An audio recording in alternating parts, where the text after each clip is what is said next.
3 weeks after my brother-in-law moved into our basement, I found a $340 charge on our joint account for a gaming chair. He hadn't asked. He hadn't mentioned it. He just bought it, because somewhere along the way, he had decided that my money was also his money.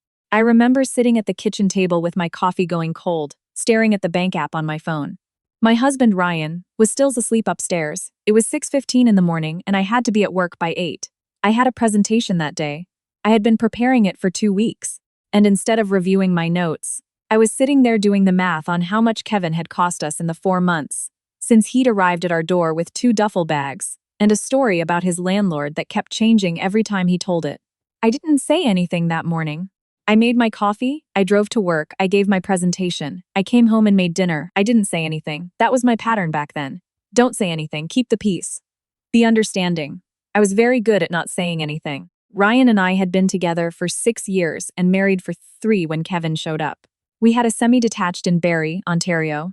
Nothing fancy, but it was ours. We'd bought it the year before, stretched ourselves thin to do it, eaten a lot of pasta dinners, and skipped a lot of weekends away to save that down payment. Ryan worked in logistics. I was a project coordinator at a mid-sized construction firm. Together we made a comfortable living, but we weren't rolling in anything.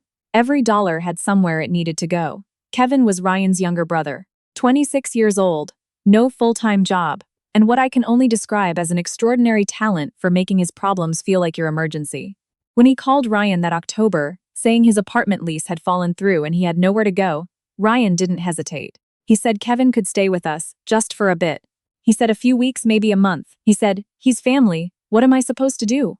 I said okay, because I loved my husband, and because I thought I knew what a few weeks meant. I did not know what a few weeks meant to Ryan when it came to Kevin. The first signs were small. Kevin would leave dishes in the sink. Kevin would eat the groceries I'd specifically bought for lunches without asking. Kevin would have his friends over on weeknights, and they'd be in the living room until midnight while I had work at 7:30. I mentioned these things to Ryan, carefully, and Ryan would nod and say he'd talk to Kevin, and then nothing would change. And when I'd bring it up again, Ryan would get this look, tired, slightly pained, and say, he's going through a hard time. Can you just give him some space? I gave him space. I gave him so much space I started to feel like a guest in my own house. By December, Kevin had a job interview that didn't work out, a certification course he enrolled in, and then quietly stopped attending, and a new girlfriend who spent 3 nights a week at our place without anyone asking me if that was okay.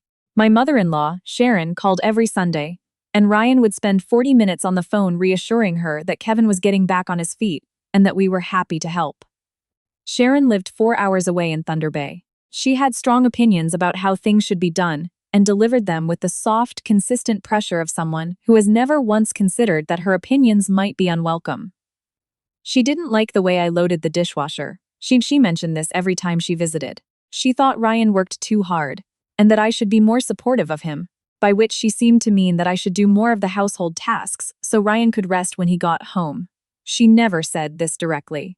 She said it sideways in comments about how tired Ryan looked, about how she wished he had someone to come home to who could really take care of him. I worked full-time. I also cooked most nights, managed most of the household admin, handled the bills, and was now functionally running a small boarding house for my brother-in-law and his rotating cast of visitors. But sure, maybe I should be doing more. The breaking point didn't happen all at once. It was more like a series of small cracks, and then one day I pressed on the wall and it just fell. In February, I found out that Ryan had lent Kevin $3,000 without telling me. Not asked me. Not discussed it with me. Told me afterward, almost in passing, mentioned it the way you'd mention picking up milk. Oh, by the way, I gave Kevin some money to cover a few things. $3,000 from our joint account, without a conversation. I sat with that for a day before I said something. When I did, Ryan's response was that Kevin would pay it back, that it wasn't a big deal, that I was being a bit intense about it. I asked if Kevin had any kind of plan for paying it back. Ryan said he hadn't really talked about specifics yet. I asked when Kevin was planning to move out. Ryan said Kevin was making progress. I asked what progress looked like exactly. Ryan didn't have a clear answer. That was the first time I understood that Ryan and I were not actually on the same team when it came to Kevin. Sharon visited in March. She arrived on a Thursday, and I had taken the day off work to prepare the guest room, buy the specific brand of coffee she liked, and make a proper dinner. I cooked for 2 hours. I made roast chicken with roasted vegetables, fresh rolls from the bakery down the street, a salad from scratch. Kevin sat down at the table and immediately said the chicken was a bit dry. He didn't say thank you. Sharon said she usually preferred a darker roast in the coffee. The one I'd bought was a medium. Ryan said nothing. I cleared the table and washed the dishes while the three of them watched TV. Later that night, I heard Sharon talking to Ryan in the kitchen. I wasn't trying to listen. I was walking past. I heard her say that she worried about Kevin, that he needed a stable environment, that it was so important for family to support each other in difficult times. I heard Ryan agree. I heard her say, careful and quiet, I hope Vanessa understands that. I stood in the hallway for a moment. Then I went to bed. Vanessa understands a lot of things, I thought. Vanessa is standing in a hallway at 10:30 at night in her own house, listening to her mother-in-law negotiate her compliance. Vanessa has understood things quietly for 5 months, and she is getting very, very tired. My dad called me the following weekend. We talked every couple of weeks. He was retired, living outside of Kingston, the kind of father who listened more than he talked. I didn't tell him everything. I gave him the outline. He was quiet for a moment, and then he said, "How much has this cost you all in?" I hadn't actually added it up. So I did while we've the phone. The groceries Kevin went through weekly. The utilities uptick since he moved in. The $340 gaming chair. The internet upgrade Kevin said he needed for his job applications. Sharon's visit, the food and coffee, and day off work. The $3,000. It was more than $8,000 over 5 months. And that didn't include Ryan's time, or my time, or what it costs a person to stop feeling at home in their own house. My dad didn't say I told you so. He just said, "You need to decide what you're willing to do, sweetheart, because what you're doing right now doesn't seem to be working." He was right, but I wasn't ready yet. The actual end when it came from a direction I hadn't expected. It was a Tuesday evening in April. I came home from work to find Kevin, his girlfriend, and 2 of his friends in our living room, and Sharon, who had not told anyone she was coming, sitting at our kitchen table with a cup of tea, going through a stack of mail that had been sitting on the counter. I stopped in the doorway. She looked up, smiled, and said she'd decided to come for a few days. Kevin had told her Ryan's schedule was lighter this week. She'd taken the bus. She hadn't mentioned it because she didn't want to be a bother. Ryan was not home yet. I was standing in my kitchen holding my work bag, in my own house, and my mother-in-law had let herself in with the spare key we'd given Kevin, and she was going through my mail. I put my bag down. I made myself a glass of water.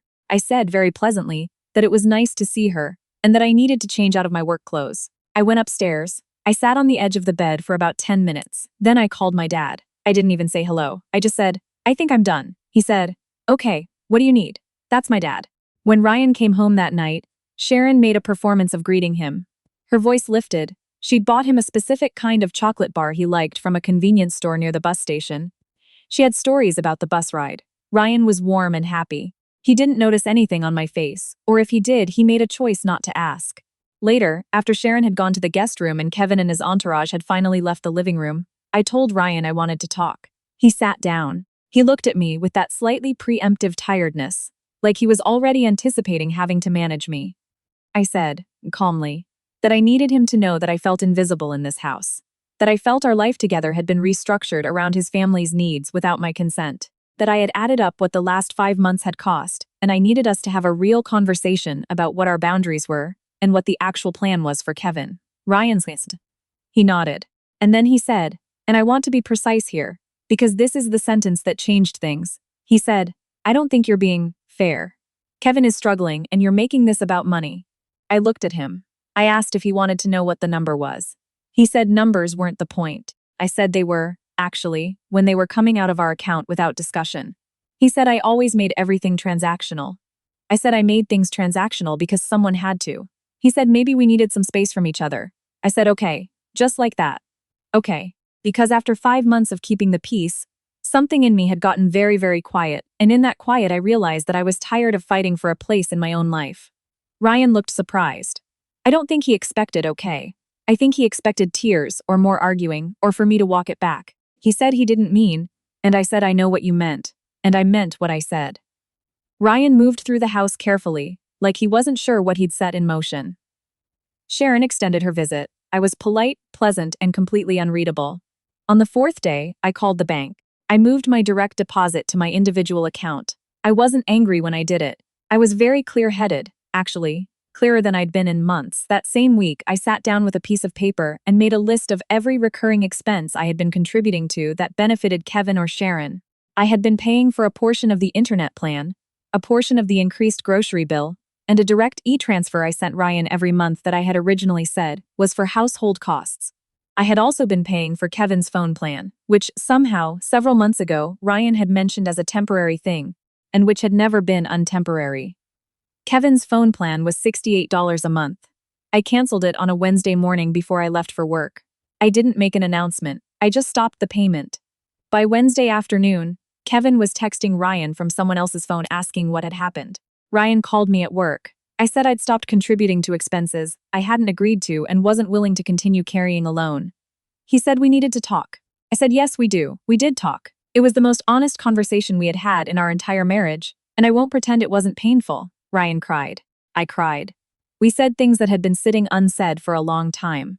He told me he felt like he could never get it right with me. I told him I felt like I had been erased. He said he didn't know how to choose between me and his family. And that was when I understood that he thought those were the options. That taking care of me meant abandoning them. Or that supporting them meant I had to disappear. I told him I had never asked him to choose. I had asked him to include me in the decisions. There's a difference. He said he needed time to think. I said, take it. I'm not going anywhere. But I'm also not going back to the way things were. Sharon left the following weekend. She didn't say much to me directly. She hugged Ryan for a long time at the door.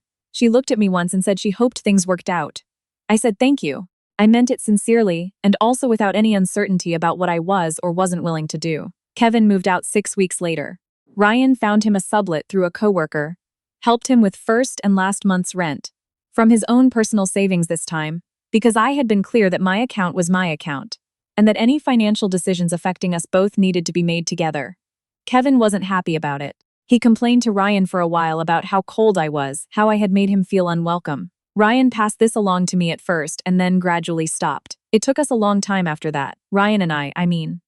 We went to couples counseling, which neither of us had ever done before and which was uncomfortable in the specific way that necessary things often are. Our counselor, a no-nonsense woman in her 50s with an office near the waterfront, had a way of asking the same question from different angles until you ran out of comfortable ways to answer it. I learned things about Ryan in that room that I hadn't known in 6 years of being with him. He learned things about me too. One thing Ryan said in one of those sessions has stayed with me. He said he had always felt that loving his family meant protecting them from consequences, and that somewhere along the way he had confused protecting them from consequences with protecting them from accountability. I thought about that for weeks. There's a version of this story where I'm the villain, where I'm the cold, transactional wife who canceled her brother-in-law's phone plan and moved her direct deposit without warning. I know that version exists because Kevin tells it, and because Sharon probably believes it. In that version, I made things difficult at a hard time, and I prioritized money over family. I've made peace with that version existing, because I know the other version too. The one where I spent 5 months erasing myself to keep everyone comfortable. And then one quiet April evening something me said, enough. The one where stopping payment on a $68 phone plan was the first thing I'd done in months that was purely for myself. It was not a grand gesture. It was not a dramatic confrontation. It was just me, finally, deciding that my presence in my own life was non-negotiable. My dad asked me recently how things were. I told him Ryan and I were good, genuinely good, in a way that felt more solid than before because it had been rebuilt instead of just assumed. I told him Kevin was working a real job now, a warehouse position in Brampton, doing okay from what Ryan said. I told him Sharon had stopped commenting on the dishwasher. He laughed. He said, well, that's progress. I told him it was enough, and it is. It really genuinely is.